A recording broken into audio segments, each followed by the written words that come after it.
এখন যে আলোচনাটা ঢুকবো এটা মন দিয়ে শুনবেন। ইমানি জীবন ইমানি মরণের ৫ নাম্বার উপায় মেসওয়াক করা। জোরে বলেন কি করা? এর মধ্যে আসছে নবীজির সাহাবা আব্দুল্লাহ ইবনে ওমর, এটাও যে কারা কারা যদি পারেন করেন, যদি পারেন। আব্দুল্লাহ ইবনে ওমর কানালা ইয়ানামু ওয়াসিওয়াকু ইনদা রাসিহি, আব্দুল্লাহ ইবনে ওমর যখন ঘুমাইতেন মেসওয়াক মাথার কাছে রাখতেন। এবার দেখেন কাইদাস্তাইকাযা ইস্তাকা, রাতে যখনই জাগ্রত হইতেন মেসওয়াক করতেন। আবার ঘুমাই গেছে আবার জাগ্রত হয়েছে মেসওয়াক করতেন, আবার ঘুমাইছে আবার জাগ্রত হয়েছে মেসওয়াক করেন। কি পাইছে মেসওয়াকে আল্লাহ জানে, আমি কেন আপনাদেরকে বুঝাইতে পারতেছি না। আমাদের প্রত্যেকের জীবনের মূল লক্ষ্য হওয়া উচিত ঈমান নিয়ে বেঁচে থাকা, ঈমান নিয়ে মৃত্যুবরণ করা। ঈমানি জীবন ঈমানি মরণ, এটা যেন আমাদের সবাইকে আল্লাহ নসিব করে। আমরা একে অপরের জন্য দোয়া করব, আল্লাহ সকলকে যেন ঈমানের সহিত আমরা মরতে পারি, আল্লাহ তৌফিক দান করেন। ঈমানের উপর থাকতে পারি এবং ঈমান নিয়ে যেন আমরা মরতে পারি, এই জন্য আপনারা আমরা সবাই আজকে থেকে 6টা কথা মনে রাখবো। বলেন কয়টা? এই 6টা বিষয়ে আমরা যদি গুরুত্ব সহকারে এই 6টা বিষয়ের উপর থাকতে পারি, আশা করা যায় ঈমান নিয়ে আমরা মরতে পারবো।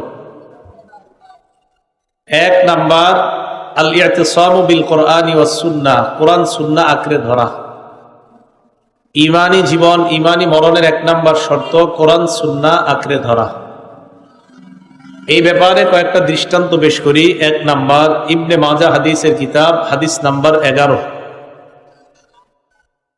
এই হাদিসের মধ্যে রাসূল আকরাম সাল্লাল্লাহু আলাইহি সাল্লামের সাহাবা জাবের রাদিয়াল্লাহু তাআলা আনহুর বর্ণনা, তিনি বলেন কুন্না ইনদান নবী সাল্লাল্লাহু আলাইহি ওয়াসাল্লাম, আমরা রাসূলের কাছে ছিলাম, নবীজি সাল্লাল্লাহু আলাইহি সাল্লামের কাছে ছিলাম। ফাকাত খাত্তান, আল্লাহ রাসূল একটা লম্বা দাগ দিলেন। ওয়া খাত্ত খাত্তাইনি আন ইয়ামিনিহি ওয়া খাত্ত খাত্তাইনি আন শিমালি, নবী ডানে 2টা দাগ দিলেন, বামে 2টা দাগ দিলেন। দাগ দেওয়ার পর মাঝের দাগটা যে, এই দাগের উপর সুম্মা ওয়াদাআ ইয়াদাহু ফিল খাত্তিল আওসাত, মাঝের দাগের উপর আল্লাহ রাসূল হাত মুবারক রাখলেন। রাখার পর বললেন হাদা সাবিলুল্লাহি মুস্তাকিমা, এটাই হলো আল্লাহর সোজা রাস্তা। এই রাস্তায় যারা থাকবে তারাই সিরাতে মুস্তাকিমের উপর থেকে ঈমান নিয়ে তারাই মৃত্যুবরণ করতে পারবে। একটা দাগ দিলেন ডানে বামে, ডানে বামের দাগগুলা নবীজি বললেন এগুলো শয়তানের রাস্তা, মাঝের রাস্তাটা এটা আল্লাহর রাস্তা। এবার আল্লাহ রাসূল সাল্লাল্লাহু আলাইহি সাল্লাম কোরআনের একটা আয়াত তেলাওয়াত করলেন, ওয়া আন্না হাদা সিরাতি মুস্তাকিমান ফাত্তাবিউহু, এটাই সোজা রাস্তা, মাঝের রাস্তাটাই সঠিক রাস্তা, এই রাস্তার অনুসরণ করো। ওয়ালা তাত্তাবিউস সুবুলা ফাতাফাররাকু বিকুম আন সাবিলি, আশেপাশের রাস্তায় যেও না, ওই রাস্তাগুলোতে যদি যাও তো ওই রাস্তাগুলা তোমাদেরকে মাঝের রাস্তা থেকে সরাইয়া দিবে। কথা বুঝেন, মাঝের রাস্তাটা আল্লাহর রাস্তা, আশেপাশের রাস্তাগুলা শয়তানের রাস্তা। আল্লাহ তাআলা বলেন ওই রাস্তাগুলা যদি অবলম্বন করো তাহলে মাঝের এই সোজা রাস্তা, এই সোজা রাস্তা থেকে ওই রাস্তাগুলা তোমাদেরকে সরাইয়া দিবে। বলি নাউজুবিল্লাহ। তাহলে সোজা রাস্তা কয়টা? একটা, কোরআন সুন্নাহর রাস্তা, এটাই সঠিক রাস্তা। উদাহরণ নাম্বার 2, হাদিসের কিতাব নাম ইবনে মাজাহ, হাদিস নাম্বার 12। এই হাদিসের বর্ণনাকারীর নাম মিকদাম ইবনে মাদি কারব রাদিয়াল্লাহু তাআলা আন, তিনি বলেন ইউশিকুর রাজুলু মুত্তাকিয়ান আলা আরিকাতিহি, এমন একটা জামানা আসবে যে জামানায় মানুষ সিংহাসনের মধ্যে টেক লাগায়া বসে থাকবে, চেয়ারের মধ্যে মানুষ ভাব নিয়ে বসে থাকবে। ইউহাদ্দাসু বিহাদিসিম মিন্নি, তার সামনে আমার হাদিস পেশ করা হবে। হাদিস পেশ করার পর ওই ভাব দরুদ না লোক বলবে বাইনানা ওয়া বাইনাকুম কিতাবুল্লাহ, আমাদের মাঝে তোমাদের মাঝে আল্লাহর কোরআন থাকতে হাদিসের কি প্রয়োজন? বলেন নাউজুবিল্লাহ। যুক্তি দিবে, কি বলবে? কোরআন থাকতে আবার হাদিসের কি দরকার? কথা তো সুন্দর। ওই ব্যক্তি বলবে ফামা ওয়াজাদনা ফীহি মিন হারামিন হারামনা, কোরআনের মধ্যে যে হারাম আমরা পাবো এই হারামটা হারাম হিসাবে গ্রহণ করলাম। ওয়া মা ওয়াজাদনা ফীহি মিন হালালিন ইস্তাহলালনা, কোরআনের হালালটা আমরা হালাল হিসাবে গ্রহণ করলাম। বলেন তো, আমি আপনাদের কাছে জানতে চাই কোরআনের হারাম আমরা হারাম মানি কিনা, কোরআনের হালাল আমরা হালাল মানি কিনা? ওই ব্যক্তি যুক্তি দিয়ে কয় কোরআনের হালাল কোরআনের হারাম থাকতে আবার হাদিসের হালাল হারামের কি দরকার? আমাদের নবীজি বলেন আলা ওয়া ইন্নামা হাররামা রাসূলুল্লাহ মিসলু মা হাররামাল্লাহ, শোনো, ওই ব্যক্তিদেরকে জানায়া দাও যারা বলে কোরআন থাকতে হাদিসের দরকার নাই, তাদেরকে জানায়া দাও আমি নবী যা হারাম করি আমার হারাম করাটাও আল্লাহর কোরআনের হারাম করার মতো হারাম হয়ে যায়। কোরআনের হারাম মানতে হবে, আমি নবীর হারাম করাটাও মানতে হবে। কোরআনের হালাল মানতে হবে, আমি নবীর সুন্নাহের মাধ্যমে যেটা হারাম সেটাও মানতে হবে। তাহলে শুধু কোরআন মানা যাবে না, শুধু হাদিস মানা যাবে না, কোরআন সুন্নাহ উভয়টা মানতে হবে। কোরআন সুন্নাহ উভয়টা মানতে হবে, একটা মানবেন আরেকটা ছাড়বেন হবে না। রাসূল আকরাম সাল্লাল্লাহু আলাইহি সাল্লাম বলে গেলেন সিরাতে মুস্তাকিম, কোরআন সুন্নাহর পথকে বলা হয় সিরাতে মুস্তাকিম, সোজা রাস্তা। মনে রাখবেন, যারা বলে শুধু কোরআন মানলেই চলবে হাদিস মানা লাগবে না, তারা সঠিক রাস্তায় নাই, তারা ভুল পথে। যারা বলে শুধু হাদিস মানলেই চলবে কোরআন লাগবে না, তারাও ভুল পথে। আর যারা বলে কোরআন হাদিস, কোরআন সুন্নাহ দুটাই মানা যাবে, দুটাই মানতে হবে, সেটা আমরা। এই জন্য আমরা কোরআনও মানি হাদিসও মানি। তাই আলহামদুলিল্লাহ আশা করা যায় আমরা সঠিক রাস্তায় আছি। কথা মনে থাকবে সবার? তাহলে ইমানের উপর থাকার এক নাম্বার শর্ত কোরআন সুন্নাহ উভয়টা মানা। দৃষ্টান্ত নাম্বার 3, একটা হাদিসের কিতাব আছে নাম সহিহুত তারগীব, এই কিতাবের 40 নম্বর হাদিস। এই হাদিসের বর্ণনাকারী আব্দুল্লাহ ইবনে আব্বাস রাদিয়াল্লাহু তাআলা আনহুমা, তিনি বলেন খাতাবান নবী সাল্লাল্লাহু আলাইহি ওয়াসাল্লাম ফি হাজ্জাতিল ওয়াদা, বিদায় হজের সময় আল্লাহ নবী জনগণের সামনে দাঁড়াইলেন, দাঁড়িয়ে বললেন ক্বাদ ইয়াইসা শাইতান বিআইয়ুবাদা বিআরদিকুম, শয়তান নিরাশ হয়ে গিয়েছে, তোমরা শয়তানের ইবাদত করবা না, এই ব্যাপারে শয়তান নিরাশ। মুসলমান তোমরা যারা শয়তানের ইবাদত করবা না, শয়তান নিরাশ হয়ে গেছে, শয়তান জানে মুসলমান আমার ইবাদত করবে না। তবে ওয়ালাকিন্নাহু রাদিয়া আইয়ুতা আফিমা সিওয়া যালিকা মিম্মা তুহাকিরুনা মিন আমালিকুম, তোমরা তুচ্ছ মনে করে কিছু কিছু কর্ম করবা, যে কর্মের মাধ্যমে শয়তান সন্তুষ্ট হয়ে যাবে, শয়তানের আনুগত্য হয়ে যাবে। কিছু কিছু কাজ আছে আমরা মনে করি এটা কোনো ব্যাপার না, করে ফেলি। যেমন ব্যবসায়ীর কাছে একজন আসছে একটা জিনিস কেনার জন্য, তো ব্যবসায়ী একটা কথা একটু উল্টা পাল্টা বইলা ফেলে, মনে করে এটা কোনো ব্যাপার না। রাসূল বলে শয়তান খুশি হয়ে গেছে। আমি ব্যবসায়ী মানুষ, আমি এমনি একটা উল্টা পাল্টা কথা বলছি, মানে মনে করছি এটা কোনো ব্যাপার না, একটু তো উল্টা পাল্টা বলাই যায়। রাসূল বলে দেখো, তুমি শয়তানের ইবাদত করবা না, এতে শয়তান নিরাশ, কিন্তু তুমি মাঝে মাঝে কিছু কথা এটা তুচ্ছ মনে করে উল্টা পাল্টা বলবা, এতে শয়তান তোমার প্রতি বড় খুশি। আমরা যদি আমাদের জীবনে চলার পথে একটু উল্টা পাল্টা কথা বলি, শয়তান খুশি। যেমন বাচ্চারে এইভাবে ডাক দিলেন আপনি, আব্বু এইদিকে আসো তোমারে কিছু দিব, বাবা এইদিকে আসো তোমারে কিছু দিব। আপনার বাচ্চাটা আসছে, আসার পর হাত খুললেন, কিছু নেই হাতের মধ্যে। রাসূল আকরাম সাল্লাল্লাহু আলাইহি সাল্লাম বলেন এই যে তুচ্ছ বিষয় মনে করে সন্তানটাকে তুমি ধোঁকা দিলা, শয়তান খুশি হয়েছে। আপনারা মাঝে মাঝে কবুতর ডাকেন এভাবে করে, হাতের মধ্যে কি জানি একটা দিয়া, কবুতর সামনে আসার পর কিছুই দেন না, শয়তান খুশি হয়ে গেছে। আপনি মনে করছেন এটা কোনো ব্যাপার না, রাসূল হাদিসের মধ্যে বলে এটাও মিথ্যা কথা। তাহলে এতে কিন্তু শয়তান খুশি হয়। তো শয়তানের ইবাদত করবেন না, এতে শয়তান নিরাশ, কিন্তু শয়তানের আনুগত্য করবেন ছোট ছোট কিছু ভুলের মাধ্যমে, এতে শয়তান সন্তুষ্ট। রাসূল কয় আমার উম্মত ফাহজারু আইয়ুহান নাস, হে জনগণ তোমরা সতর্ক থাকবা যেন ছোটখাটো ভুলগুলো তোমাদের দ্বারা না হয়, আর শয়তান যেন খুশি না হয়। আল্লাহ আমাদের সকলকে এই জাতীয় ছোটখাটো ভুলগুলা থেকে বেঁচে থাকার তৌফিক দান করেন। তাহলে আমরা বানিয়ে বানিয়ে কাউরে এমনি মিথ্যা কথা বলবো না, ঠিক আছে না ইনশাআল্লাহ? রাসূল শেষে বলেন শোনো তোমরা, তারাকতু ফীকুম মা, আমি তোমাদের কাছে দুইটা জিনিস রেখে গেলাম, ইনিয়াতাসামতুম বিহি, এই দুইটা জিনিস যদি তোমরা আঁকড়ে ধরো ফালান তাদিল্লু আবাদা, কিছুতেই তোমরা পথভ্রষ্ট হবে না। এক নাম্বার কিতাব আল্লাহ, আল্লাহর কোরআন, দুই নাম্বার সুন্নাত নবীহি, আল্লাহ নবীর সুন্নাত যদি আঁকড়ে ধরো তোমরা পথভ্রষ্ট হবে না। তাহলে কোরআন সুন্নাহ উভয়টা আঁকড়ে ধরলে আমরা পথভ্রষ্ট হব না। আল্লাহ আমাদের সকলের জীবনটা কোরআন সুন্নাহ মোতাবেক ওই আদর্শে যেন আমরা আদর্শবান হতে পারি, আল্লাহ তৌফিক দান করেন। দৃষ্টান্ত নাম্বার 4, সহিহ বুখারী হাদিস নাম্বার 6482 নাম্বার হাদিস। এই হাদিসের বর্ণনাকারী আবু মুসা রাদিয়াল্লাহু তাআলা আনহু। এই আবু মুসা বলেন ক্বালা রাসূলুল্লাহ সাল্লাল্লাহু আলাইহি ওয়াসাল্লাম, আল্লাহ নবী বলেন ইন্না মাসালি ওয়া মাসালা মা বাসানি আল্লাহু বিহি, আমার দৃষ্টান্ত আর আমি যে কোরআন সুন্নাহ নিয়ে আসলাম, এই কোরআন সুন্নাহর দৃষ্টান্ত হলো এমন কামাসালি রাজুলিন আতা কওমা, এক ব্যক্তি এক সম্প্রদায়ের কাছে আসছে, আসার পর ওই সম্প্রদায়কে বলল, মনে করেন আমি আপনাদের মহিচাইল আসলাম, আসার পর আমি আপনাদেরকে বললাম শোনো তোমরা, আমি মাধায়া দেখে এসেছি একদল অস্ত্রধারী মানুষ অপেক্ষা করতেছে, সকালবেলা তোমাদের উপর হামলা চালাবে, আপনাদের মধ্যে আমার কথা মানার ক্ষেত্রে দুই দল হয়ে যান। এক দল কয় তার কথা আমরা মানলাম, নিরাপদে আপনারা রাতের বেলা এলাকা ছেড়ে চলে গেলেন। আরেক দল কয় না না, এই কথা আমরা বিশ্বাস করি না, রাতের বেলা আপনারা এলাকার মধ্যে অবস্থান করলেন, ফজরের আগে ওই মাদায়ার শত্রু বাহিনী এসে আপনাদেরকে হামলা করে ধ্বংস করে দেয়।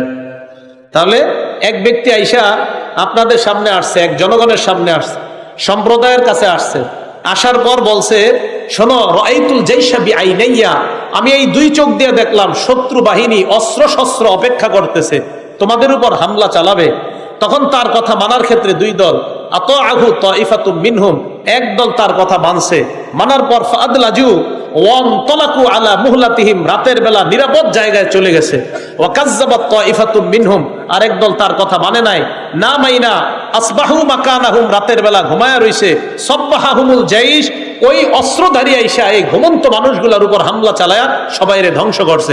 নবীজি বলে শোনো, আমার দৃষ্টান্ত এই ব্যক্তির মতো, যে ব্যক্তি তোমাদেরকে সতর্ক করছে। কিভাবে?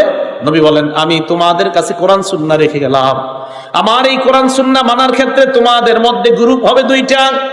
এক দল আমার কথা মানবে, মানার কারণে নিরাপদে তারা আল্লাহর জান্নাতের মেহমান। আরেক দল আমার কথা মানবে না, অবিশ্বাস করবে, তাদের ঠিকানা ওই রাতে ঘুমন্ত ব্যক্তিদের মতো, যারা ঘুমের কারণে ধ্বংস হয়ে যায়। আমার কথা যারা না মানবে তারা জাহান্নামী হবে, বলেন নাউজুবিল্লাহ। এই দৃষ্টান্তটা মনে রাখতে পারবেন না?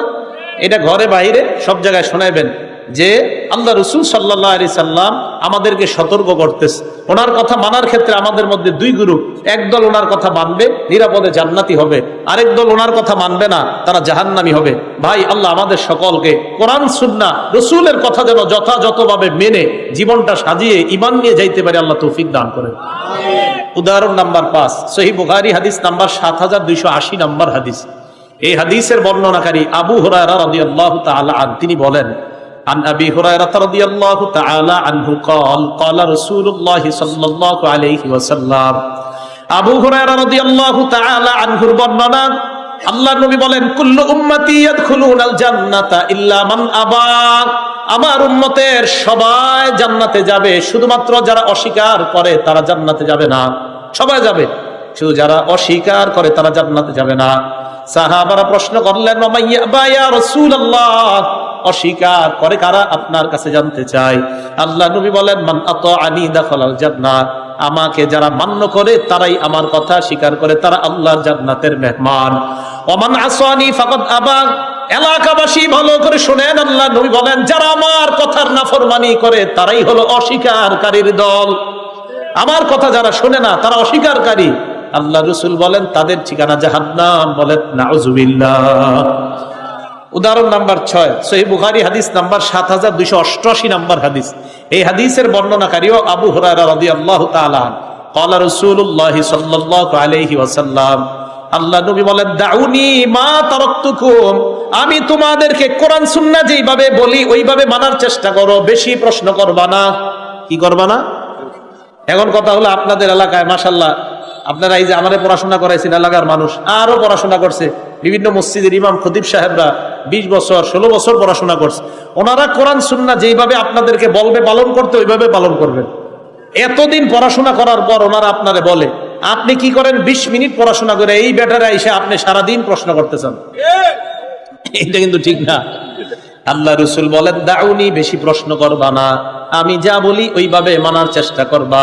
এখন তো আল্লাহর নবী দুনিয়াতে নাই, নবীর ওয়ারিস উলামায়ে কেরাম কোরআন সুন্নাহ যেইভাবে বলে ওইভাবে মানার চেষ্টা করেন। আল্লাহ নবী বলেন শোনো তোমরা, ইন্নামা হালাকা মান কানা ক্বাবলাকুম বিকাসরাতি সুআলিহিম, তোমাদের পূর্বের জাতি ধ্বংস হইছে বেশি প্রশ্ন করার কারণে, ওয়া ইখতিলাফিহিম আলা আমবিয়াইহিম, নবীদের বিরোধিতা করার কারণে তোমাদের আগের জাতি ধ্বংস হয়ে গেছে। তাহলে বেশি প্রশ্ন না, আমল বেশি করা। শুনবো আলেমদের মুখে, বাস আমল করা শুরু করব, খালি প্রশ্ন। এত প্রশ্ন করে মানুষ, কি প্রশ্ন করে জানেনি? হুজুর সুন্নত না পড়লে কি জাহান্নামে যাবো? মানে প্রশ্ন আর খুঁজে পায় না। যে ব্যক্তি এই প্রশ্ন করে যে সুন্নত না পড়লে কি জাহান্নামী হবো, ওনারে আপনি পাল্টা প্রশ্ন করবেন, তুমি কি গত 1 মাস ফরজ নামাজগুলো পড়ছো ঠিক মতো? নিশ্চিত তার চেহারা কালো হয়ে আপনার সামনে থেকে চলে যাবে। যে আপনারা বলে যে সুন্নত নামাজ না পড়লে গুনাহ হবে কিনা, এলাকার মসজিদের ইমাম সাহেব যারা আছেন যদি এই প্রশ্ন কখনো শোনেন যে হুজুর সুন্নত না পড়লে কি গুনাহ হবে, পাল্টা বলবেন ভাই গত 1 মাস আপনি ফরজ নামাজগুলো পড়ছেন নি, সুন্নত পড়ে ফরজগুলো পড়ছেন। দেখবেন তখন কবি নীরব হয়ে আপনার সামনে থেকে বিদায় নেবেন। এত প্রশ্ন কিসের? আরে সুন্নত পড়লে কি লাভ এটা জিজ্ঞাসা করেন। আল্লাহ রাসূল বলছে দৈনিক 12 রাকাত সুন্নত পড়লে ওয়াজাবাত লাহুল জান্নাত, তার জন্য জান্নাত ওয়াজিব। এটা না জিজ্ঞাসা সুন্নত না পড়লে গুনাহ হবে না। তাহলে আমরা প্রশ্ন বেশি করব না, আমল জানবো, আমল করব। ফজরের আগে 2 রাকাত, যোহরের আগে 4 রাকাত, 6 রাকাত, যোহরের পরে 2 রাকাত 8 রাকাত, মাগরিবের পরে 2 রাকাত 10 রাকাত, এশার পরে 2 রাকাত 12 রাকাত। আল্লাহ রাসূল বলেন মান সাবারা, যারা দৈনিক এই 12 রাকাত সুন্নাত আদায় করবে ওয়াজাবাত লাহুল জান্নাহ, আল্লাহ তার জন্য জান্নাত ওয়াজিব করবে। তো কেন এই প্রশ্ন করেন যে সুন্নত না পড়লে গুনাহ হবে কিনা? প্রশ্ন বেশি না, আমল বেশি হবে। আল্লাহ আমাদের সকলকে কোরআন সুন্নাহ উলামায়ে কেরাম যেইভাবে বুঝিয়ে দেয় আমাদেরকে, আমরা ওইভাবে পালন করার চেষ্টা করব। আল্লাহ তৌফিক দান করেন। তাহলে এই হলো 1 নাম্বার, কোরআন সুন্নাহ আঁকড়ে ধরা। যদি ইমানি জীবন, ইমানি মরণ আমরা চাই, 1 নাম্বার শর্ত কোরআন সুন্নাহ আঁকড়ে ধরা। এখন কোরআন সুন্নাহ মানার ক্ষেত্রে মন দিয়ে শুনবেন, এই যে আমি 6টা হাদিস বললাম, প্রত্যেক হাদিসের ক্ষেত্রে একজন সাহাবার নাম বলছি না?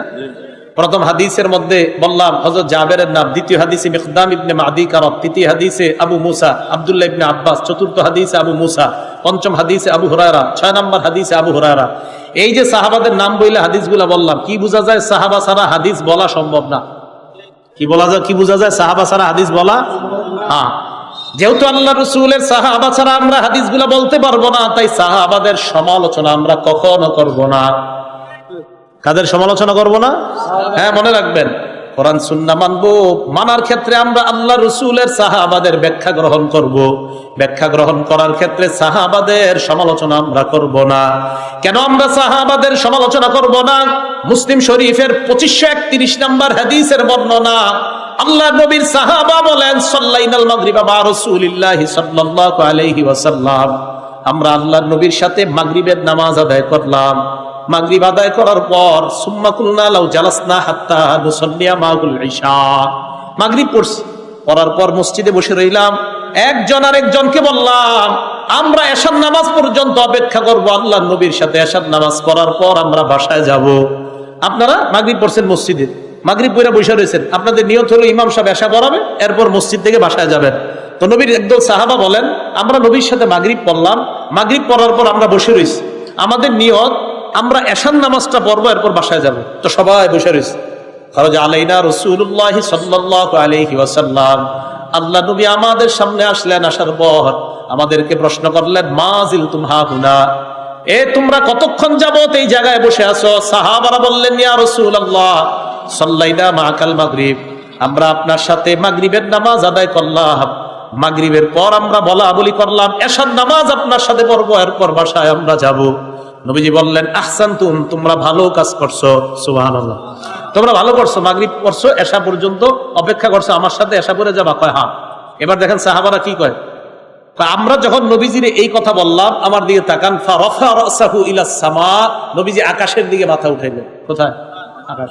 হাদিসে আসছে ওয়াকানা কাসীরাম মিম্মা ইয়ারফাউ রাসাহু ইলাস সামা, আল্লাহর নবী বেশিরভাগ সময় আকাশের দিকে তাকাইতেন। বেশিরভাগ সময় কি করতেন? তবে দেশ গ্রামের মানুষ এই আমলটা করতে পারেন, রাস্তাঘাটে হাঁটতে আকাশের দিকে তাকানো। বাকি ঢাকা শহরের মানুষ আবার ঝামেলা, এরা আবার ছাদে উঠে দেখা দরকার, কারণ নিচ থেকে দেখলে ঝামেলা আছে। তো রাসূল আকরাম সাল্লাল্লাহু আলাইহি ওয়াসাল্লাম ওনার সাহাবারা বলেন যে রাসূল আকাশের দিকে বেশিরভাগ সময় তাকায়। নবীজি আকাশের দিকে তাকাইছে, খুব মন দিয়ে শুনেন। আকাশের দিকে তাকানোর পর আল্লাহ নবী কয় আন-নুজুমু আমানাতুল লিস-সামা, আকাশের নক্ষত্রগুলা আকাশের জন্য আমানত, নিরাপত্তা। এই নক্ষত্রগুলা যতদিন থাকবে আকাশ ততদিন থাকবে। ফাইদা যাহাবাতিন নুজুম, নক্ষত্রগুলা যদি বিলীন হয়ে যায়, আতাস সামা আমা তুআদু, আসমান ধ্বংস হয়ে যাবে, কিয়ামত হয়ে যাবে। মন দিয়ে শুনুন। এরপর আল্লাহ নবী বলেন আমা আমানাতুল লি আসহাবি, আমি আমার সাহাবাদের জন্য নিরাপত্তা স্বরূপ। ফাইদা যাহাবতু, আমি যখন বিদায় নিয়ে নিব, আতা আসহাবি মা ইউআদুনা, আমার সাহাবাদের উপর একের পর এক বিপদ আসতে থাকবে, ফিতনা আসতে থাকবে। এই যে ইমাম মুয়াবিয়া আলী রাদিয়াল্লাহু তাআলা আনহু, এরপরে আস্তে আস্তে সাহাবাদের মাঝে বিভিন্ন বিষয়ে মতভেদ শুরু হয়ে যাওয়া। রাসূল বলেন আমি চলে যাব, তো সাহাবাদের উপর একের পর এক বিপদ আসতে থাকবে। এবার আল্লাহ নবী বলেন শোনো তোমরা উম্মত, ওয়া আসহাবি আমানাতুল লিউম্মতি, আমার সাহাবারা পুরা দুনিয়ার উম্মতের জন্য নিরাপত্তা। আমার সাহাবারা পুরা দুনিয়ার উম্মতের জন্য নিরাপত্তা। মন দিয়ে শুনবেন, সাহাবাদের সমালোচনা ভুলেও করবেন না। আল্লাহ নবী বলেন ফাইদা যাহাবা আসহাবি, আমার সাহাবারা যদি বিদায় নেয় আতা উম্মতি মা ইউআদুনা, তাহলে আমার উম্মতের উপর গজব এসে যাবে, আমার উম্মত যেন কিয়ামতের অপেক্ষা করে নেয়। সাহাবারা দুনিয়া থেকে বিদায় নেওয়া এটাই উম্মতের জন্য পুরা কপালের লক্ষণ। তো আল্লাহ রাসূল বললেন, আরে আমার উম্মতের উপর সাহাবারা যতদিন থাকবে উম্মতের জন্য ততদিন নিরাপত্তা থাকবে। আমার সাহাবারা বিদায় নিবে তো উম্মত বিপদের মধ্যে পড়বে। এই কথাটা আরেকটা বর্ণনা দ্বারা বোঝা যায়। আস-সিলসিলাতুস সহিহা 3283 নম্বর হাদিস, এই হাদিসের মধ্যে আসছে রাসূল করিম সাল্লাল্লাহু আলাইহি সাল্লাম বলেন, লা তাজালুনা বিখাইরিন মা দামা ফীকুম মান রাআনি, তোমরা ততদিন কল্যাণের মধ্যে থাকবা যতদিন আমার সাহাবারা তোমাদের মাঝে থাকবে। তো রাসূল আকরাম সাল্লাল্লাহু আলাইহি সাল্লাম কি বললেন? আমার সাহাবারা তোমাদের মাঝে থাকা মানে তোমরা কল্যাণের মধ্যে থাকা। এরপর কি বলে দেখেন, ওয়াল্লাহি লা তাজালুনা বিখাইরিন মা দামা ফীকুম মান রাআনি, আল্লাহর কসম তোমরা ততদিন কল্যাণের মধ্যে থাকবা যতদিন তোমাদের মাঝে তারা থাকবে যারা আমার সাহাবাদেরকে দেখছে, মানে তাবেঈরা। এই হাদিস দ্বারা বোঝা যায় ইমাম আবু হানিফা, ইমাম আলকামা ইবনে আক্কাস আল-লাইসি, ইমাম শাফি, ইমাম মালিক, তাদেরকেও গালি দেওয়া যাবে না। রাসূল বলছেন আমার সাহাবাদেরকে যারা দেখছে তারা তোমাদের মাঝে যতদিন আছে ততদিন তোমরা কল্যাণের মধ্যে থাকবা। তাহলে সাহাবাদেরকে দেখছে তাবিরা। এরপর আল্লাহ নবী বলেন, আল্লাহি লা তাজালুনা বিখাইরিন মা দামা ফীকুম মান রাআনি, আমার সাহাবাদেরকে যারা দেখছে তাদেরকে যারা দেখছে মানে তাবেঈনরা যতদিন তোমাদের মাঝে থাকবে ততদিন তোমরা কল্যাণের মধ্যে থাকবা। হাদিস দ্বারা বোঝা যায় সাহাবারা উম্মতের জন্য কল্যাণ। তাই মেহেরবানি করে কোন সাহাবাদের সমালোচনা আমরা করব না, এই কথাটা মাথায় রাখবেন। ইবনে মাজার 162 নম্বর হাদিসের মধ্যে আসছে, রাসূল আকরাম সাল্লাল্লাহু আলাইহি সাল্লামের সাহাবা বর্ণনা করেন, লা তাসুব্বু আসহাবা মুহাম্মাদিন সাল্লাল্লাহু আলাইহি ওয়াসাল্লাম, সাহাবাদেরকে তোমরা গালি দিও না। এবার দেখেন কি কয়, লা মুকামু আহাদিহিম ইয়ানি সাআতান মা'আন নবী সাল্লাল্লাহু আলাইহি ওয়াসাল্লাম খায়রুম মিন আমালিকুম উমরা, তোমাদের কেউ সারা জীবন আমল করছে, নবীর সাথে কোন সাহাবা সামান্য মুহূর্ত বসে রয়েছে, তোমরা সারা জীবন আমল করার চাইতেও নবীর সাথে সাহাবার সামান্য সময় কাটানো তোমাদের সারা জিন্দেগীর আমলের চাইতে বেশি দামি। সাহাবাদেরকে গালি দেওয়া যাবে না। একটা কিতাব আছে নাম আল জামিউস সগীর, হাদিসের কিতাব। এই কিতাবের 8752 নম্বর হাদিস, ক্বালা রাসূলুল্লাহ সাল্লাল্লাহু আলাইহি ওয়াসাল্লাম, আল্লাহ নবী বলেন, মান সাব্বা আসহাবি, আমার সাহাবাদেরকে যারা গালি দেয়, ফালাইহি লানাতুল্লাহ, তার উপর আল্লাহর অভিশাপ, ওয়াল মালাইকা, ফেরেশতাদের অভিশাপ, ওয়ান নাসি আজমাইন, মানুষের অভিশাপ।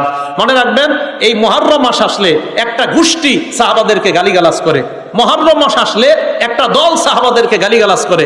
ভাইও ভালো করে মনে রাখবেন, সাহাবাদেরকে গালি দিবেন না, সাহাবাদের ব্যাপারে গালি শুনবেন না, সাহাবাদেরকে যেই মজলিসগুলোতে গালি দেওয়া হয় ওই মজলিসে যাবেন না, সাহাবাদের গালি দিয়েন না, সাবধান, একদম জীবন শেষ হয়ে যাবে। রাসূল আকরাম সাল্লাল্লাহু আলাইহি সাল্লাম, সহিহ বুখারী হাদিস নাম্বার 3673 নম্বর হাদিস, এই হাদিসের মধ্যে রাসূল আকরাম সাল্লাল্লাহু আলাইহি সাল্লাম বলেন, লা তাসুব্বু আসহাবি, আমার সাহাবাদেরকে তোমরা গালি দিও না। কি কয় দেখেন, লাউ আন্না আহাদাকুম আনফাকা মিসলা উহুদিন যাহাবা, তোমাদের কেউ যদি উহুদ পাহাড় সমপরিমাণ স্বর্ণ আল্লাহর রাস্তায় দান করো, কি পাহাড় সমপরিমাণ? উহুদ পাহাড় পরিমাণ স্বর্ণ যদি আল্লাহর রাস্তায় দান করে তোমাদের কেউ, মা বালাগা মুদ্দা আহাদিহিম, আমার দিকে তাকান, নবী বলেন আমার সাহাবা 2 হাতে যা দান করছে, তোমাদের উহুদ পাহাড় সমপরিমাণ স্বর্ণ আল্লাহর রাস্তায় দান করলেও আমার সাহাবার 2 হাত পরিমাণ দানের কাছেও পৌঁছতে পারবে না। নবীজি বলেন না না, ওয়ালা নাসিফা, 2 হাত না, কয় 1 হাতে যা দান করছে। প্রথম বলছে 2 হাত, পরে কয় না 1 হাত, আমার সাহাবা 1 হাতে যা দান করছে, তোমরা উহুদ পাহাড় সমপরিমাণ স্বর্ণ দান করলেও আমার সাহাবার ধারে কাছেও যেতে পারবে না। ভাই কথাগুলো মনে থাকবে। তাহলে হাদিস মানবো আমরা, কোরআন সুন্নাহ মানতে হবে, সাহাবা বাদ দেওয়া যাবে না। সাহাবাদের সূত্র ধরেই কোরআন সুন্নাহ বুঝতে হবে আমাদের। এই জন্য একদল সাহাবাদেরকে সমালোচিত বানাইতে চায়, কেন জানেন? তারা কেমন যেন কোরআন সুন্নাহর উপর আঘাত করতে চায়, আক্রমণ করতে চায়। এই জন্য সাহাবা সমালোচনা থেকে আল্লাহ আমাদেরকে হেফাজত করেন। বিসমিল্লাহ। আরেকটা হাদিস শুনেন, রাসূল আকরাম সাল্লাল্লাহু আলাইহি সাল্লামের এক সাহাবা নাম আব্দুল্লাহ ইবনে আব্বাস রাদিয়াল্লাহু তাআলা আনহুমা, কিতাবের নাম শরহুত তাহাবিয়া, 693 নম্বর হাদিস। এই হাদিসের মধ্যে আসছে আল্লাহ রসুলের সাথে কোন সাহাবা সামান্য সময় অবস্থান করা, আগে বলছে সারা জীবন, এই হাদিসের মধ্যে বলছে আল্লাহ রসুলের সাথে কোন সাহাবার সামান্য সময় অবস্থান তোমাদের 40 বছর ইবাদতের চাইতে বেশি দামি। এই কথাগুলো আমি কেন বলছি জানেন? এই মুহররম মাস আসলে আমাদের নবীজির একজন বিখ্যাত সাহাবার সমালোচনা করা হয়, তার নাম আমিরে মুআবিয়া রাদিয়াল্লাহু তাআলা। কি নাম বলেন তো? মুআবিয়া রাদিয়াল্লাহু তাআলা। এই মুআবিয়া রাদিয়াল্লাহু তাআলা সমালোচনা কেন করা হয়? উনি হলেন ইয়াজিদের আব্বা। কার আব্বা? ইয়াজিদ। যে ইয়াজিদ কারবালার প্রান্তরে হুসাইন রাদিয়াল্লাহু তাআলা আনহুকে শহীদ করছে, এই ইয়াজিদের আব্বা ইমাম মুআবিয়া রাদিয়াল্লাহু তাআলা। ইয়াজিদকে কেন্দ্র করে মুআবিয়া রাদিয়াল্লাহু তাআলা আনহুর সমালোচনা করা হয়। মনে রাখবেন, বাবাকে সন্তানের কারণে সমালোচনা যদি করেন, নূহ আলাইহিস সালাতু ওয়াস সালামের ছেলে কাফের ছিল, এখন নূহ নবীর সমালোচনা করবেন আপনারা? ইব্রাহিম নবীর আব্বা কাফের ছিল, এখন ছেলের সমালোচনা করবেন? লূত আলাইহিস সালামের বিবি কাফেরা ছিল, এই বিবির কারণে স্বামীর সমালোচনা করবেন? তো যেহেতু ওই জায়গায় সমালোচনা করবেন না, ইয়াজিদ নিঃসন্দেহে খারাপ ছিল, ইয়াজিদের কারণে তার আব্বা আমিরে মুআবিয়া, যার থেকে 163টা নবীর হাদিস বর্ণনা হয়েছে, তার ব্যাপারে সমালোচনা শুনবেনও না, কানেও দিবেন না। যে মজলিসে তার সমালোচনা করা হয় ওই মজলিসগুলোতেও যাবেন না। মনে রাখবেন, এই আমিরে মুআবিয়ার সময় মুসলমানদের পর্তুগাল থেকে চীন পর্যন্ত, আফ্রিকা থেকে ইউরোপ পর্যন্ত 65 লক্ষ বর্গ মাইল মুসলমানদের অধীনে আসছে। কয় লক্ষ? তো এমন একজন সাহাবার সমালোচনা এটা আমরা করব না। তাহলে কোরআন সুন্নাহ বুঝতে হলে সাহাবা লাগবে, আর সাহাবাদের সমালোচনা আমরা কিছুতেই করব না। আল্লাহ আমাদের সকলকে সাহাবার সমালোচনা থেকে যেন আমরা বেঁচে থাকতে পারি, আল্লাহ তৌফিক দান করেন। বলেন তো, ইমানি জীবন ইমানি মরণ নিয়ে কয় উপায়? 6টা। 1 নাম্বার গেল কোরআন সুন্নাহ আঁকড়ে ধরা। 2 নাম্বার, দৈনিক যে আমলগুলা করেন এই আমলগুলা নিয়মিত করা, একদিনও ছাড়বেন না। আমল যদিও কম হয়, আপনি 33 বার সুবহানাল্লাহ পড়েন নামাজের পর, এটা একদিনও ছাড়বেন না। সহিহ বুখারী হাদিস নাম্বার 5861 নাম্বার হাদিস। ক্বালা রাসূলুল্লাহ সাল্লাল্লাহু আলাইহি ওয়াসাল্লাম, আল্লাহর নবী বলেন, ইন্না আহাব্বাল আমালি ইলাল্লাহ মা দামা ওয়া ইন কাল্লা। নবীজি বলেন, সবচাইতে আল্লাহর কাছে প্রিয় আমল হলো ওই আমল যে আমলটা ধারাবাহিকভাবে করা হয়, যদিও আমলের সংখ্যা কম হয়। ধারাবাহিকভাবে আমল করা, আমলটা যদিও কম হয়, প্রত্যেকদিন আল্লাহ রাসূল সাল্লাল্লাহু আলাইহি সাল্লাম বলেন, যে আমল যদিও কম কিন্তু ধারাবাহিক, আপনি প্রতিদিন 10 বার দুরূদ শরীফ পড়েন, এটা একদিনও ছাড়বেন না, বরং 11 বার বাড়ানোর চেষ্টা করেন, এটা কোনোদিনও ছাড়বেন না। 33 বার সুবহানাল্লাহ আমল আপনি প্রত্যেকদিন নামাজের পরে করেন, এটা ছাড়বেন না। আয়াতুল কুরসির আমল প্রত্যেক ফরজউক্ত নামাজের পরে আপনারা করেন, এটা একদিনও ছাড়বেন না।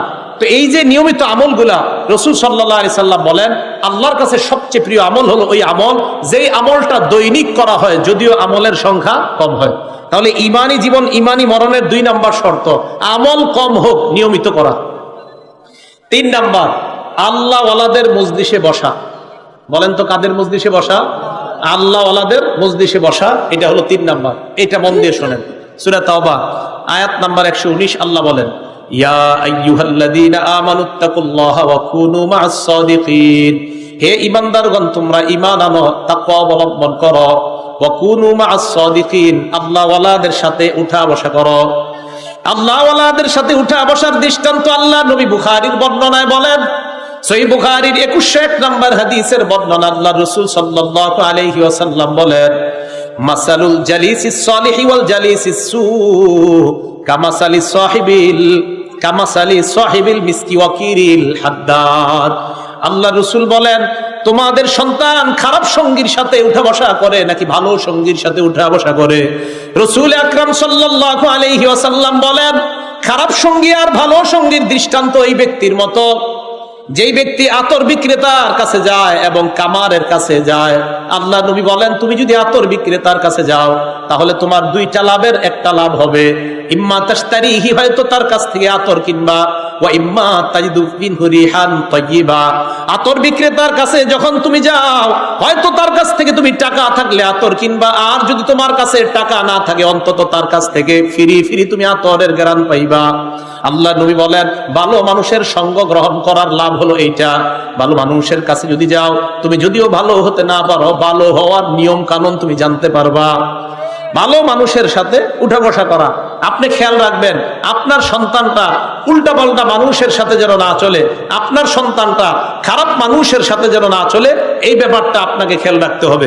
এবার রাসূল সাল্লাল্লাহু আলাইহি সাল্লাম বলেন, তুমি যদি খারাপ মানুষের সাথে চলো, তোমার দৃষ্টান্ত হলো কামারের মতো। কামারের কাছে যখন যাও, ওই ব্যক্তির কাছে যাওয়ার পর ইম্মা ইউহরিকু সাওবাকা, হয়তো তোমার কাপড়টা পুরায়া দিবে, আও বাদানাক, তোমার শরীর পুরায়া দিবে, অন্তত তাজিদু মিনহু রিহান খবিসা, ওই কামারের দোকানে গেলে তুমি দুর্গন্ধ তোমার নাকে পাইবা। আতর বিক্রেতার কাছে গেলে ফিরি ফিরি দুর্গন্ধ নয়, সুগন্ধি পাইবা। কামারের কাছে গেলে ফিরি ফিরি দুর্গন্ধ তোমার নাকে আসবে। আল্লাহ নবী বলেন, ভালো মানুষের সাথে যখন তুমি উঠা বসা করবা, তাহলে তোমার মধ্যে অন্তত ভালো হওয়ার কিছু গুণ তোমার মধ্যে আল্লাহ পয়দা করে দিবেন।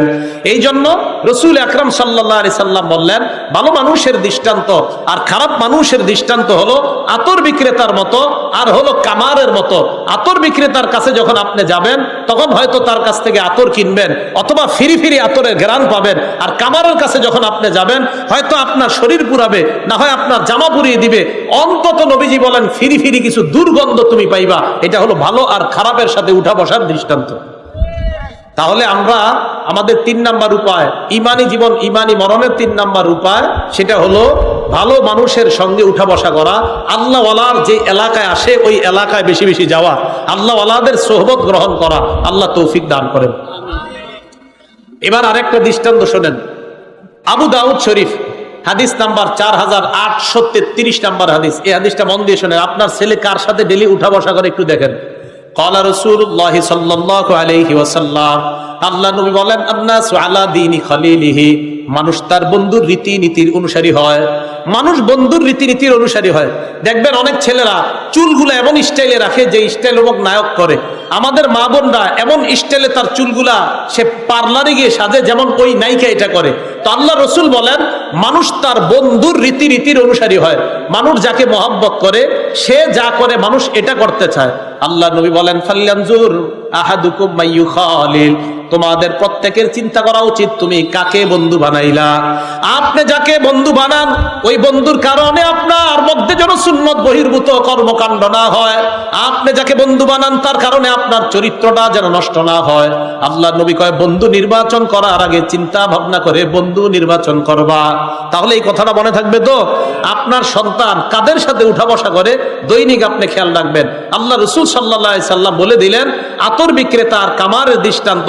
ভালোদের সাথে উঠা বসা করলে কিছু না কিছু আপনার ছেলের পরিবর্তন হবে। খারাপদের সাথে উঠা বসা করলে আপনার ছেলের মধ্যে খারাপ চরিত্র একদিন না একদিন ঢুকে যাবে। তাই আল্লাহ তাআলা বললেন, ইমানি জীবন ইমানি মরণের 3 নাম্বার শর্ত আল্লাহ ওয়ালাদের সোহবতে বেশি বেশি যাওয়া। উজানি মাহফিল আছে, আরো আল্লাহ ওয়ালারা যে যে এলাকায় আসে, এই এলাকায় তাদের সান্নিধ্যে যাওয়া। ওদের সান্নিধ্যে যখন আপনারা যাবেন, তখন ওই আল্লাহ ওয়ালা আপনি যদিও না হইতে পারেন, কিছু না কিছু আপনার মধ্যে আল্লাহ এনে দিবেন। এগুলো 3 নাম্বার।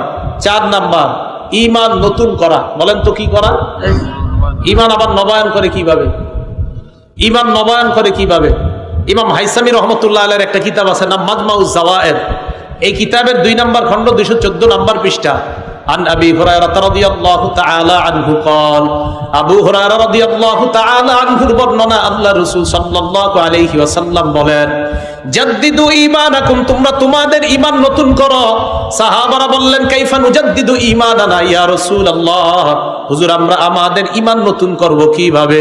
নবীজি বললেন, আকসিরু কাওলা লা ইলাহা ইল্লাল্লাহ, তোমরা বেশি বেশি লা ইলাহা ইল্লাল্লাহর আলোচনা করবা, আল্লাহ তোমাদের ঈমান তাজা বানায়া দিবেন। এখন লা ইলাহা ইল্লাল্লাহর আলোচনা কোথায় হয়?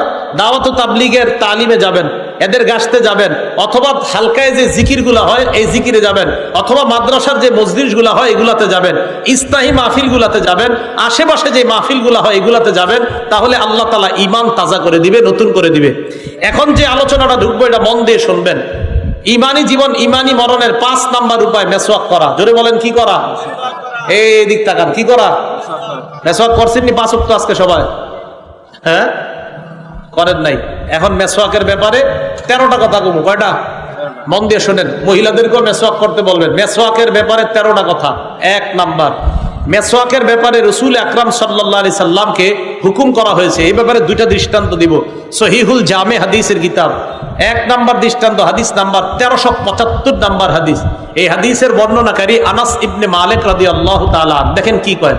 عن أنس بن مالك رضي الله تعالى عنه قال قال رسول الله صلى الله عليه وسلم, আমার দিকে তাকান, আল্লাহ নবী বলেন, উমিরতু বিসওয়াক, আমাকে মেসওয়াকের ব্যাপারে এত বেশি আদেশ করা হয়েছে, হাত্তা খশিতু আন আদরাদা, আমি ভয় পেয়ে গেলাম মেসওয়াক করতে করতে না জানি আমার দাঁতগুলা পড়ে যায়। আমারে এত বেশি আদেশ করছে জিবরাইল আমিন আইসা আল্লাহর পক্ষ থেকে, আমি ভয় পেয়ে গেলাম যে মেসওয়াক এইভাবে ঘষতে ঘষতে না জানি আমার দাঁত পড়ে যায়, এত বেশি আমাকে আদেশ করছে মেসওয়াক করতে। আর আপনারা আজকে করেননি। এবার দ্বিতীয় নম্বর দৃষ্টান্ত শোনেন ভাই, আমি এগুলা বলতেছি কেন, কালকে যেন সবার কাছে মেসওয়াক থাকে, এই জন্য বলতেছি। 2 নম্বর দৃষ্টান্ত সহিহুল জামে 1376 নাম্বার হাদিস। এই হাদিসের মধ্যে রাসূল আকরাম সাল্লাল্লাহু আলাইহি সাল্লাম কি বলে দেখেন। এবার এই হাদিসে বলে, ক্বালা রাসূলুল্লাহ সাল্লাল্লাহু আলাইহি ওয়াসাল্লাম, আল্লাহ নবী বলেন, উমিরতু বিসওয়াক, মেসওয়াকের ব্যাপারে এত বেশি আদেশ আমাকে করা হয়েছে, হাত্তা খশিতু আইয়ুক্তাবা আলাইয়া, আমি ভয় পেয়ে গেলাম না জানি মেসওয়াক আমার উপর ফরজ করে দেওয়া হয়। নামাজ কি? নামাজ কি? নবীজি বলেন, আল্লাহ মেসওয়াক করতে আমারে এত বেশি বলছে, আমি ভয় পেয়ে গেছি না জানি আল্লাহ আমার এই মেসওয়াক করা ফরজ করে দেবে। তাহলে এটা গুরুত্ব। এগুলো 1 নাম্বার কথা, মেসওয়াকের ব্যাপারে নবীকে হুকুম করা হয়েছে। 2, মেসওয়াক কত বড় গুরুত্বপূর্ণ সুন্নত, আমরা বুখারী শরীফের একটা বর্ণনা শুনি, 887 নাম্বার হাদিস। আন আবি হুরায়রা রাদিয়াল্লাহু তাআলা আনহু قال قال رسول الله صلى الله عليه وسلم, আবু হুরায়রা রাদিয়াল্লাহু তাআলা আনহুর বর্ণনা, আল্লাহর নবী বলেন, লাউলা আন আশুক্কা আলা উম্মতি আও আলা নাসি লামারতুহুম বিসসিওয়াকি মা কুল্লি সালাত, আমি যদি আমার উম্মতের জন্য কষ্টকর মনে না করতাম, আমার উম্মতকে আমি 5 ওয়াক্ত নামাজের সময় মেসওয়াক করা অবধারিত করে দিতাম। নবীজির মনের ইচ্ছা, আহারে আমার উম্মত 5 ওয়াক্ত নামাজের আগে মেসওয়াক করুক, এটা আমার ইচ্ছা। নবীজিকে আমার উম্মতের যদি কষ্ট না হইতো, আমি 5 ওয়াক্ত নামাজের আগে তাদেরকে মেসওয়াক করা অবধারিত করে দিতাম। এখন নবী কি বুঝাইতে চায়? নবী বুঝাইতে চায়, দেখো উম্মত, আমার মনের তামান্না তোমরা সবাই মেসওয়াক করো। এই জন্য আমি আল্লাহ রসুলের বাণী আপনাদেরকে শোনায় গেলাম। ইমানি জীবন, ইমানি মরণের 5 নাম্বার শর্ত মেসওয়াক করা। ভাই সবাই মেসওয়াক কিনবেন, 5 ওয়াক্ত নামাজের আগে শুধু মেসওয়াক করবেন এমন না, আরো হাদিস শুনেন, দেখবেন আপনারা অবাক হয়ে যাবেন যে মেসওয়াকের এত গুরুত্ব ইসলামে। 3 নাম্বার, মেসওয়াক নবীজি অধিকাংশ সময় করতেন, শুধু নামাজের সময় তো করতেনি, অধিকাংশ এমনি নবীজি মেসওয়াক করতেন। সুবহানাল্লাহ। আবু মুসা রাদিয়াল্লাহু তাআলা আনহুর বর্ণনা, থাক ওটা লাগবে না, থাক, ফ্যান লাগবে না, রাখেন। আবু মুসা রাদিয়াল্লাহু তাআলা আনহুর বর্ণনা, নাসাই শরীফের 3 নাম্বার হাদিস, একদম নাসাই শরীফ কিতাবটা খুললেই হাদিসটা পাওয়া যায়। ক্বালা রাসূলুল্লাহ, এই নাসাই শরীফের 3 নাম্বার হাদিসে আবু মুসা বলেন, দাখালতু আলা রাসূলিল্লাহি সাল্লাল্লাহু আলাইহি ওয়াসাল্লাম ওয়া হুয়া ইয়াস্তান্নু, আমি নবীজির কাছে গেলাম, এমন অবস্থায় নবী মেসওয়াক করতেছিলেন। এবার একটা মজার কথা শুনেন, অতরফুস সিওয়াক আলা লিসানি, আমি দেখলাম মেসওয়াকের একটা কিনারা নবীর জিহ্বায় এভাবে। সুবহানাল্লাহ। এবার কয় ওয়া হুয়া ইয়াকুলু আ আ, আল্লাহর নবী আ আ করতেছিলেন আর মেসওয়াক করতেছিলেন। দেখেন আমি সুন্দরভাবে বলতে পারতেছি না, নিশ্চিত আমার আটা সুন্দর হইতেছে না, আমার নবী যেভাবে করছে নিশ্চিত ওটা অনেক সুন্দর ছিল, আর আমি যেটা করতেছি এটা আসলে সুন্দর হইতেছে না। তো সাহাবা বলেন যে নাসাই শরীফে পুরো স্পষ্ট লেখা যে রাসূল মেসওয়াক করতেছিলেন, ওয়া হুয়া ইয়াকুলু আ আ, আল্লাহ রাসূল আ আ করতেছিলেন। তো আমি যদি স্বপ্নে কখনো দেখি আপনাদেরকে বলতে পারবো যে নবীর আ আ কেমন ছিল, নিশ্চিত অনেক সুন্দর ছিল, বাকি আমি দেখাইতে পারতেছি না। তো দেখবেন আমরা মেসওয়াকের সময় একটা আওয়াজ হয় আমাদের, ঠিক না? এরকম আ আ করলে একটা আওয়াজ হয়। তো আবু মুসা বলেন, আমি রাসূলকে দেখলাম এরকম আওয়াজ করতেছে। ভাই মেসওয়াক করবেন তো ইনশাআল্লাহ? এটা 3 নাম্বার। মা বোনদেরকে বলবেন, ঘরে বলবেন, অনেক বরকতের কারণ। 4 নাম্বারটা মন দিয়ে শোনেন। আমরা অনেক সময় বলি, যেমন আমি বললাম আপনারে আমি যথেষ্ট কইছি, এরকম কথা বলি না? আম্মা ছেলেরে বলে, তোরে যে আর কত গমু, যথেষ্ট কওয়া হয়ে গেছে।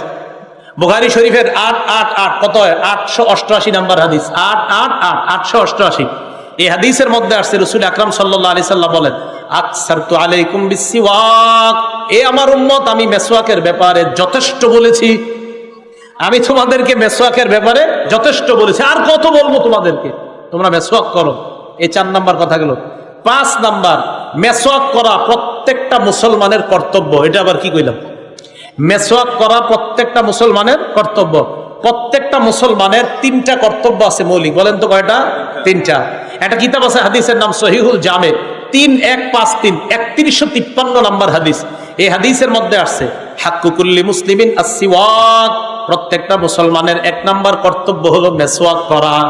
2 নাম্বার কর্তব্য গুসলু ইয়াউমিল জুমআ, জুমার দিন গোসল করা। 3 নাম্বার কর্তব্য আইয়ামাসা তিবা আহলিহি, সুগন্ধি ব্যবহার করা। আল্লাহ নবী বলেন প্রত্যেকটা মুসলমানের 3টা কর্তব্য। 1 নাম্বার মেসওয়াক করা, 2 নাম্বার জুমার দিন গোসল করা, 3 নাম্বার শরীরের মধ্যে সুগন্ধি ব্যবহার করা। তাহলে করবো তো ইনশাআল্লাহ। 6 নাম্বার, আমি আপনি বলি না আর এটা ওর স্বভাব, হুজুর মুখে একটু তুতলামি আছে, আর এটা এর জন্মগত স্বভাব, বলি কিনা? হাদিসের মধ্যে আল্লাহ নবী বলেন তোমাদের 10টা বিষয় স্বভাবগত বিষয়। বলেন আমাদের স্বভাবগত বিষয় কয়টা? কিন্তু আপনারা তো স্বভাবে দেখান নাই। আজ কি তো মেসওয়াক করেন নাকি? কই হইল আপনাদের স্বভাব এটা? নবীজি বলেন 10টা বিষয় স্বভাবগত। আম্মা জান আয়েশা সিদ্দিকা রাদিয়াল্লাহু তাআলা আনহার বর্ণনা, ক্বালা রাসূলুল্লাহ সাল্লাল্লাহু আলাইহি ওয়াসাল্লাম, আল্লাহ নবী বলেন আশারুম মিনাল ফিতরা, 10টা বিষয় স্বভাবগত। নাসাই শরীফের 5040 নম্বর হাদিসের বর্ণনা, 5040 5040। এই হাদিসের মধ্যে আল্লাহ নবী বলেন 10টা বিষয় তোমাদের স্বভাবগত। এবার দেখেন, 1 নাম্বার বিষয়টা হলো কসসুশ শারিবি, মুছ ছোট করা। মুছ কি করা? তাহলে মুসলমান মুছ ছোট করা, এটা মুসলমানের স্বভাবগত বিষয়। 2 নাম্বার কসসুল আসফার, নখ ছোট রাখা। নখ ছোট করা, নখ বড় করা এগুলো হলো হাইওয়ান জানোয়ারের লক্ষণ। নখ ছোট রাখা এটা মুসলমানের লক্ষণ, এটা মুসলমানের স্বভাব। 3 নাম্বার আল্লাহ রসুল বলেন গসলুল বারাজিমি, অঙ্গ প্রত্যঙ্গ দৌত করা। আলহামদুলিল্লাহ মুসলমানরা 5 ওয়াক্ত নামাজের আগে অঙ্গ প্রত্যঙ্গ দৌত করে। 4 নাম্বার বলমুনি, 4 নাম্বার আসলে সত্যি সবাই কোন বলমুনি, আরো জোরে কোন বলমুনি? 4 নাম্বার ইহইয়া ইফাউল লিহিয়া, দাড়ি লম্বা করা। আওয়াজ শুনে ইফাউল লিহিয়া লেগেছে। 4 নাম্বারটা কমুনি, দাড়ি লম্বা করা। মানে মানুষের দাড়ি লম্বা হবে, এটা তো স্বভাবগত বিষয়, এটা তো স্বভাব, এটা মানুষের মুসলমানের দাড়ি লম্বা হবে, এটাই স্বভাবগত বিষয়। তাহলে 4 নাম্বারটা এখন কিন্তু ঠিকের আওয়াজটা কমে গেছে। হ্যাঁ বুঝছি, এটা হলো 4 নাম্বার। 5 নাম্বার আল্লাহ রসুল বলেন আসিওয়াক, 5 নাম্বার স্বভাবগত বিষয় হলো মেসওয়াক করা। মুসলমান মেসওয়াক না করে থাকে কিভাবে? মুসলমান মেসওয়াক করবে, এটাই তো মুসলমানের স্বভাব। 5। 6 নাম্বার আল ইস্তিনশাক, নাকে পানি দেওয়া। 6 নাম্বার নাকে পানি দেওয়া। নাকের ভিতর ময়লা থাকে, মুসলমান ওযুর সময় এটা বলে দিতে হবে কেন? এত অটোমেটিক পানি দেওয়ার কথা।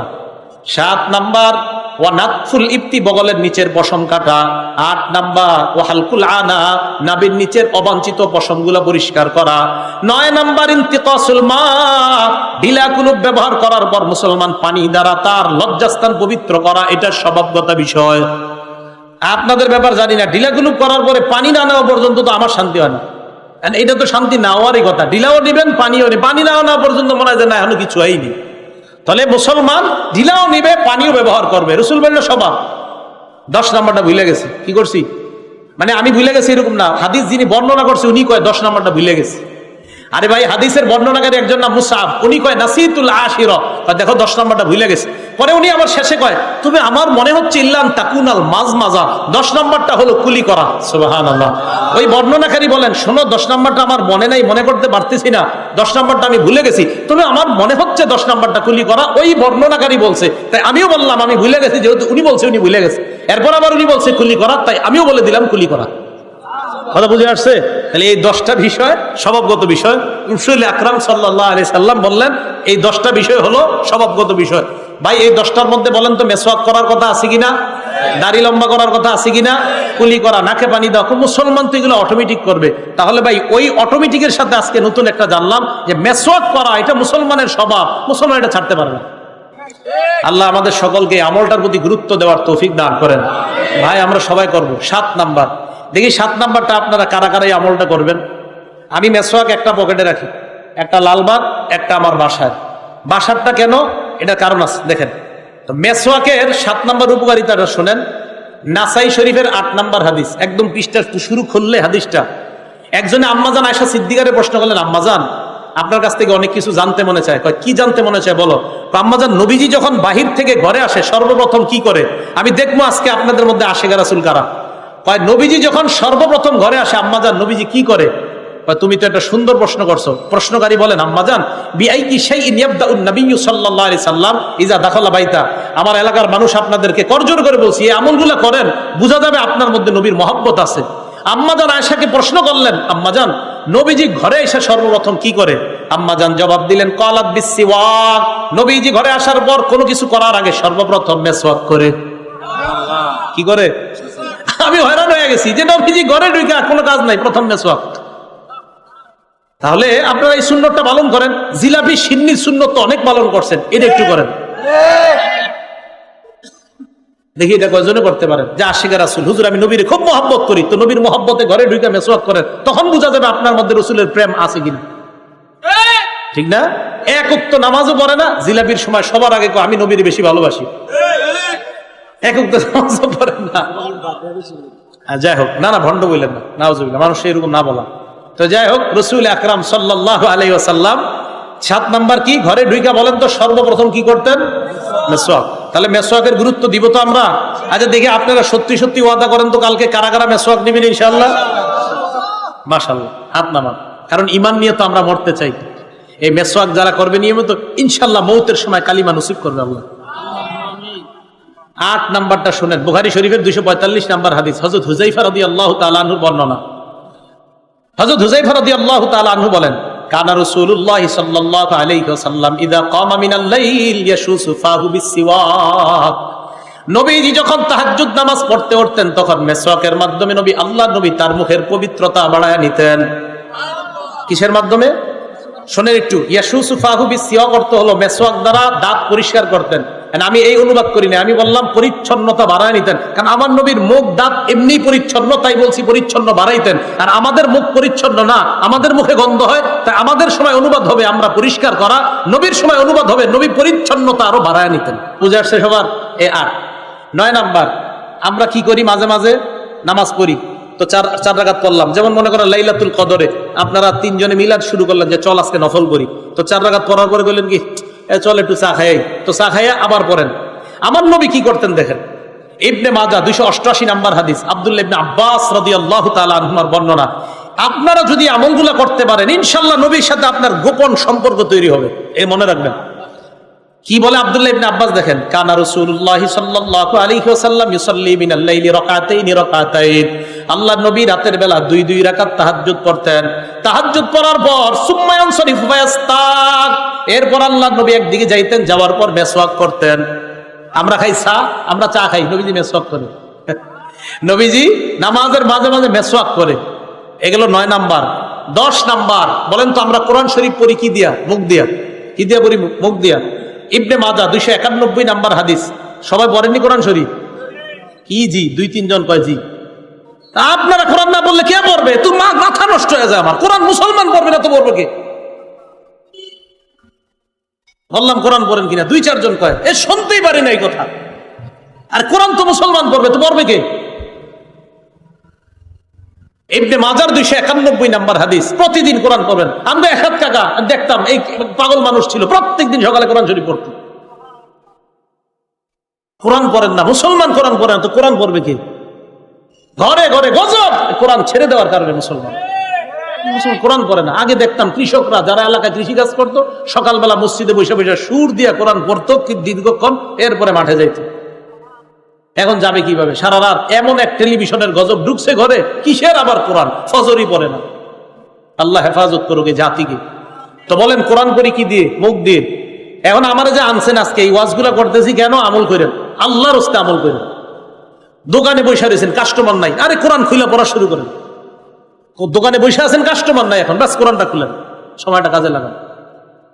দোকানে কাস্টমার নাই, 3 বার সূরা ইখলাস পড়েন, 30 পারা কোরআনের সওয়াব পেয়ে গেছে। 6 বার পড়েন, তাহলে 2 বার কোরআন পড়ার সওয়াব পেয়ে গেছে। 9 বার পড়েন, 3 বার পুরো 30 পারা কোরআন সওয়াব পড়ার সওয়াব পেয়ে গেছে। আপনি কেন দোকানে বসে বসে সময়গুলো কাজে লাগাচ্ছেন না? বাসে বসে রয়েছেন, কোনো কাজ নাই, জ্যামে পড়ছেন দাউদকান্দি মেঘনা ব্রিজের এই জায়গায়, আপনি 1 ঘন্টা 1.5 ঘন্টা 2 ঘন্টা জ্যামে আছেন। তো আপনি জ্যামে করে আপনি এখন ভয়ঙ্কর অবস্থা, কি আপনি সূরা ইখলাস পড়া শুরু করেন, আপনি সূরা ফাতিহা পড়েন, কুল আউযু বিরাব্বিল ফালাক নাস পড়েন না, উল্টা মোবাইলটা কইলা নাটক সিনেমা দেখা শুরু করেন। সময়গুলো নষ্ট করেন না। বলেন কোরআন পড়ি কি দিয়ে? মুখ দিয়ে। 291 নাম্বার হাদিস ইবনে মাজার। কথাগুলো কষ্টে বলছি, কষ্ট নিয়েন না। মুসলমান কোরআন পড়বে না তো কারা পড়বে? আলী রাদিয়াল্লাহু তাআলা আনহু বলেন, ইন্না আফওয়াহাকুম তুরুকুন লিল কোরআন, তোমাদের এই মুখ হলো কোরআনের রাস্তা। সুবহানাল্লাহ। ফাতাইয়িবুহা বিসসিওয়াক, কোরআনের রাস্তাটা মেসওয়াকের মাধ্যমে পবিত্র রাখো। কোরআনের এই রাস্তাটা মেসওয়াকের মাধ্যমে তোমরা পবিত্র রাখবা। এবার দেখেন, নামাজের মধ্যে যখন ইমাম সাহেব দাঁড়ায় 11 নাম্বার, আল্লাহ নবী বলেন, ইযা কামা আহাদুকুম ফিস সালাহ ফালইস্তাক, তোমাদের কেউ যখন নামাজে দাঁড়াও তখন তোমরা মেসওয়াক করে দাঁড়াইবা। কেন? এবার দেখেন কি কয়, আল জামিউস সগীর কিতাবের নাম, 775 নাম্বার হাদিস। এই হাদিসের মধ্যে নবীজি সাল্লাল্লাহু আলাইহি সাল্লাম বলেন, তোমরা যখন নামাজে দাঁড়াও ফালইস্তাক, মেসওয়াক করবা। কয় কেন? তোমাদের কেউ যখন নামাজের মধ্যে কোরআন তেলাওয়াত পড়ো, আল্লাহ নবী বলেন, ওয়াদা আমালাকুন ফাহু আলা ফিহি, একজন ফেরেশতা তার মুখটা তোমার মুখের সাথে রাখে। নামাজে যখন কোরআন পড়েন, একজন ফেরেশতা তার মুখ আপনার মুখের সাথে লাগায়। নবীজি বলেন, লা ইয়াখরুজু মিন ফামিহি শাইউন ইল্লা দাখালা ফামাল মালাক, তোমার মুখ থেকে যা বের হয় ফেরেশতার মুখ দিয়ে তার পেটে তা ঢুকে। আল্লাহ রাসূল বলেন, তখন তোমার মুখ থেকে যেই জিনিসটা বের হয় কোরআন, ওই কোরআনটা যেন পরিচ্ছন্নতা মেসওয়াকওয়ালা দাঁতের মাধ্যমে বের হয়, যেন ফেরেশতা সুগন্ধি পায়। আল্লাহ নবী বলেন, মেসওয়াক করে নামাজে দাঁড়াও। তাহলে মেসওয়াক করে আমরা নামাজ পড়বো ইনশাআল্লাহ। 12 নাম্বারটা শর্টে বলবো, কিন্তু বড় দামি কথা। আজকে রাত্রে ঘুমায় চিন্তা করেন যে কি সুন্দর দুইটা দামি কথা। নাসাই শরীফের 5 নাম্বার হাদিস, ক্বালা রাসূলুল্লাহ সাল্লাল্লাহু আলাইহি ওয়াসাল্লাম, আস-সিওয়াকু মাতহারাতুন লিল ফাম ওয়া মারদাতুন লির-রাব। নবীজি বলেন, মেসওয়াক হলো মাতহারাতুন লিল ফাম, মুখের পবিত্রতার কারণ। এবার দেখেন কি কয়, মারদাতুন লির-রাব, মুসলমান যদি আল্লাহকে সন্তুষ্ট করতে চাও তো মেসওয়াক করো। মেসওয়াক করলে আল্লাহ সন্তুষ্ট হয়ে যায়। তাহলে আজকে থেকে একটু চিন্তা করবেন যে একটা আমল এবার মেসওয়াক করলে আল্লাহ সন্তুষ্ট, সমস্যাকে আমি করলাম। আর জামিউস সগীর আরেকটা হাদিস শুনেন, 6901 নাম্বার হাদিস, 6901। এই হাদিসের মধ্যে আসছে, নবীজির সাহাবা আব্দুল্লাহ ইবনে ওমর, এইটাও যে কারা কারা যদি পারেন করেন, যদি পারেন। আব্দুল্লাহ ইবনে ওমর কানা লা ইয়ানামু ওয়াস-সিওয়াকু ইনদা রাসিহি, আব্দুল্লাহ ইবনে ওমর যখন ঘুমাইতেন মেসওয়াক মাথার কাছে রাখতেন। এবার দেখেন, ইদাস্তাইকাযা ইস্তাকা, রাতে যখনই জাগ্রত হইতেন মেসওয়াক করতেন। আবার ঘুমাই গেছে, আবার জাগ্রত হয়েছে, মেসওয়াক করতেন। আবার ঘুমাইছে, আবার জাগ্রত হয়েছে, মেসওয়াক করেন। কি পাইছে মেসওয়াকে আল্লাহ জানে, আমি কেন আপনাদেরকে বুঝাইতে পারতেছি না। তো বুঝাইতে চাইলাম, ইমানি জীবন, ইমানি মরণের 5 নাম্বার শর্ত মেসওয়াক করা। সবার মনে থাকবে তো ইনশাআল্লাহ? ভাইয়েরা, বাবারা, চাচারা, সবার মনে থাকবে তো?